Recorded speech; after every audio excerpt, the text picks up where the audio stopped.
President Bongbong Marcos, nanawagan kaming mga mamamayan, sana ay hindi po magkagera. Pakinggan niyo kami, mga ordinaryong Pilipino. Ayaw namin sa gera, ayaw namin sa gulo. Pulbusin tayong lahat. Paano yung pamilya namin, wala kaming matatakbuhan?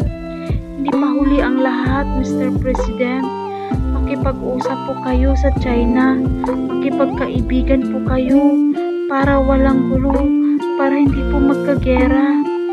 Kayo, Mr. President, alaalahan mo kaming mga sambayanang Pilipino. Sana po pakinggan niyo po kami, na sana po wala pong mangyaring gulo po. Wala po tayong kalaban-laban, Mr. President.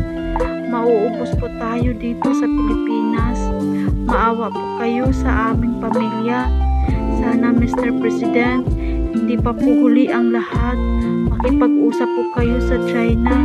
Magpakumbaba po kayo. Alang-alang po sa amin. Alang-alang po sa mga sambayanang Pilipino, mahal na Pangulo. Sana, mahal na Pangulo, sana'y pakinggan niyo po kami. Sana'y maliwanagan po ang iyong kaisipan.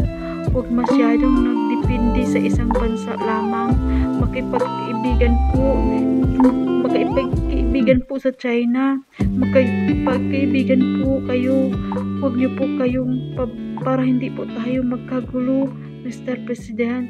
Maawa po kayo sa mga Pilipino. Maawa po kayo sa bansang Pilipinas. Paano po kaming mga mahihirap? Paano po kaming mga ordinaryong Pilipino?